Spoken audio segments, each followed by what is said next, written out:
রোদে দেওয়ার ঝামেলা ছাড়াই মাত্র 10 মিনিটে আমার বানানো আম রসুন মরিচের বেস্ট আচার রেসিপি। হ্যালো এভরিওয়ান, আসসালামু আলাইকুম। আজ আপনাদের সাথে এমন একটা আচার রেসিপি শেয়ার করেছি যেটা বানানোর পর আপনিও বলবেন এইটাই আপনার বানানো বেস্ট আচার রেসিপি। আর আজকে আচার কিভাবে বানালে একদমই নষ্ট হবে না সেই টিপসও থাকছে। চলুন তাহলে বানিয়ে ফেলি। দেখতেই পাচ্ছেন প্রথমে একটা প্যানের মধ্যে আমি 3টা শুকনো মরিচ আর 2 চা চামচ পাঁচফোড়ন দিয়ে একদম হালকা আঁচে ভেজে নিচ্ছি।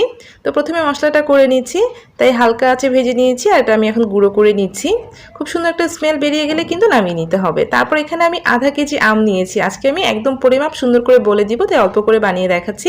তো এখানে আমি আধা কেজি কাঁচা আম নিয়েছি আর আমটা একটু শক্ত সাইজের নিলে বেশি ভালো হয়, তবে নরম সাইজের হলেও হয়ে যাবে। তো আমি আমগুলোকে খুব ভালো করে ধুয়ে নিয়েছি। ধুয়ে নেওয়ার পরে কিন্তু ছিলে নিচ্ছি।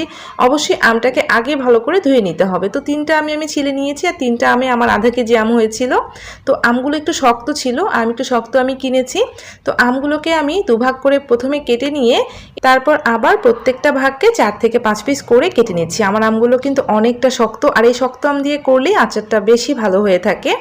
তো দেখেন আমি এক একটা পিসকে 4 পিস করে করে নিয়েছি, অর্থাৎ এগুলো খুব বেশি পাতলা হবে না, আবার খুব বেশি মোটা হবে না। যদি আমটা বেশি বড় হয় তাহলে এক একটাতে আপনি 4 থেকে 5টা পিস করে নেবেন, আর যদি ছোট হয় তাহলে 2-3 পিস করে করে নেবেন। দেখেন ঠিক এরকম করে কেটে নেবেন, তাহলেই হয়ে যাবে। আমের মধ্যে কিন্তু কোনো ধরনের পানি থাকা যাবে না। আমগুলোকে এভাবে কেটে এক সাইডে রেখে দিচ্ছি। এখানে আমি 250 গ্রাম রসুন নিয়েছি, বড় সাইজের রসুন ছিলে নিয়েছি, ধুয়ে নিয়েছিলাম। তাই এর মধ্যে যাতে কোনো পানি না থাকে এর জন্য আমি একটা টিস্যু পেপারের উপর বিছিয়ে নিয়ে ভালো করে মুছে নিচ্ছি। মুছে নেওয়ার পর আমি আবারও এটাকে একটা ক্লিন টিস্যু পেপারের উপর রেখে 5 মিনিটের জন্য ফ্যানের নিচে দিয়ে আসবো। তাতেই দেখবেন যে রসুনগুলো একদম শুকিয়ে গিয়েছে, এর মধ্যে আর কোনো পানি থাকবে না। তো দেখেন আমি এখন এইভাবে বিছিয়ে 5 মিনিটের জন্য ফ্যানের নিচে রেখে দিচ্ছি। আপনারা এইভাবে আগে থেকে শুকিয়ে নেবেন। এখানে আমি 150 গ্রাম কাঁচামরিচ নিয়েছি। আপনারা 200 গ্রাম থেকে 250 গ্রাম পর্যন্ত মরিচ এখানে ইউজ করতে পারেন। এখানে আমি 2 টেবিল চামচের মতো সরিষা বেটে নিয়েছি। এখানে কালো সরিষা সাদা সরিষা দুটোই রয়েছে। আর এই সরিষার মধ্যে আমি প্রথমে দিয়ে দিয়েছি 2 টেবিল চামচ ভিনেগার। আপনারা যদি বেশি পরিমাণে বানান তাহলে কিন্তু সবকিছু বেশি পরিমাণে দিতে হবে। এক সাইডে আমি রেখে দিয়েছি সরিষাটা। তো এর মধ্যে আমি প্যানের মধ্যে দিয়ে দিলাম আধা কাপ সরিষার তেল আর আধা কাপ সয়াবিন তেল। আপনারা কিন্তু এখানে পুরো 1 কাপ সরষের তেল দিতে পারেন। এখন ভিনেগার আর সরিষা বাটার মিক্সটা তেলের মধ্যে দিয়ে দিলাম। ভিনেগার আর সরিষা বাটা মিক্সড করে আগে দিলে আচার কিন্তু কখনোই নষ্ট হবে না। তারপর এখন আমি জাস্ট 2 মিনিটের মতো ভেজে নিব। যখন দেখবেন যে ফেনা ভাবটা কমে যাচ্ছে সরিষা বাটার, তখন এর মধ্যে শুকিয়ে রাখা রসুনগুলো দিয়ে দিলাম, একটু নেড়েচেড়ে দিয়েছি আর দিচ্ছি কেটে রাখা আমগুলো। এখানে কিন্তু কোনো কিছুতে কোনো প্রকার পানি থাকা যাবে না। তো এখন আমি নেড়েচেড়ে 4-5 মিনিট এভাবেই তেলের মধ্যে ভেজে নিব। এর মাঝে এখানে খুবই সামান্য একটু হলুদ গুঁড়া দিলাম, খুবই সামান্য পরিমাণ দিতে হবে। আর 1 চা চামচ লবণ দিয়েছি প্রথমে। তো 1 চা চামচ লবণে এটা হয়ে যায়, আর দিতে হয় না। আর এগুলো দিয়ে এখন আমি 4-5 মিনিট ভেজে নেব। যতক্ষণ না আমগুলো নরম হচ্ছে কিছুটা আর রসুনটা একটু ভাজা ভাজা হচ্ছে ততক্ষণ পর্যন্ত কিন্তু ভাজবো। আর এটা আমার করতে 4 মিনিট থেকে 5 মিনিটের মতো সময় লেগেছে। চুলা আঁচটা মিডিয়ামে রেখে করে নেবেন, তাহলেই হয়ে যাবে। আর এখানে পুরোটা সরষের তেল দিয়ে করলেও কিন্তু আচারটা অনেক বেশি ভালো হবে। আর আপনারা চাইলে আমার মতো এরকম আধা কাপ সরষের তেল আধা কাপ সয়াবিন তেল দিয়ে আচারটা করে নিতে পারেন। দেখেন আমগুলো কিন্তু নরম হয়ে গিয়েছে। আর এখন আমি দিয়ে দিচ্ছি 150 গ্রাম কাঁচামরিচ। আর কাঁচামরিচটা কিন্তু পরে দিতে হবে। এখন আমি জাস্ট 1 মিনিট কাঁচামরিচটাকে ভেজে নিব, খুব বেশি ভাজতে হবে না, 1 থেকে 2 মিনিট ভেজে নিলেই হয়ে যাবে। আর 4-5 মিনিট ভেজে নেওয়ার কোনো দরকার নেই। আর আমটা দেখেন নরম হয়েছে, রসুনগুলো কিছুটা নরম হয়েছে। তো এখন আমি 1-2 মিনিট ভেজে নেওয়ার পরে ঢাকনা দিয়ে ঢেকে দিব জাস্ট 5 মিনিটের জন্য। চুলা আঁচটা কমিয়ে রেখে, একদম কমিয়ে দিব না, চুলা আঁচটাকে লো থেকে একটু বাড়িয়ে 5 মিনিট ঢেকে রেখেছিলাম। এতে করে রসুনটা খুব ভালোভাবে সিদ্ধ হয়ে যাবে আর আমটাও একদম নরম হয়ে যাবে। তো এখন আমি খুবই আলতো করে নাড়াচাড়া করব। আমি আধা কেজি আমের যে পরিমাপে করেছি এখানে কিন্তু কাঁচামরিচটা আপনারা 200 থেকে 250 গ্রাম পর্যন্ত দিতে পারবেন। আমার মরিচটা যেহেতু অনেক ঝাল ছিল তাই আমি কম করে দিয়েছি। তো নেড়েচেড়ে নেওয়ার পর এখানে আমি 1 কাপ পরিমাণে চিনি দিয়েছি। 1 কাপের একটু কম ছিল, পরে আমি আবারও বাকিটুকু অ্যাড করে নিয়েছি। তো আপনারা 1 কাপ থেকে 1.5 কাপ পরিমাণে চিনি অ্যাড করতে পারবেন, আপনারা একটু টেস্ট করে নেবেন। তো চিনিটা দেওয়ার পর এখন আমি আলতো করে নেড়েচেড়ে দিচ্ছি। তো এই আচারটা একটু টক টক খেতে ভালো লাগে, খুব বেশি মিষ্টি হলে খেতে ভালো লাগে না। তো টক ঝাল মিষ্টির একটা ব্যালেন্স করে আমি এখানে 1 কাপ পরিমাণে চিনি দিয়েছি। তো দেখেন এটা কিন্তু পানি ছেড়ে দেওয়া শুরু করেছে, চিনির পানিটা। তো এখন এখানে আমি বাকি চিনিটুকু অ্যাড করে দিলাম।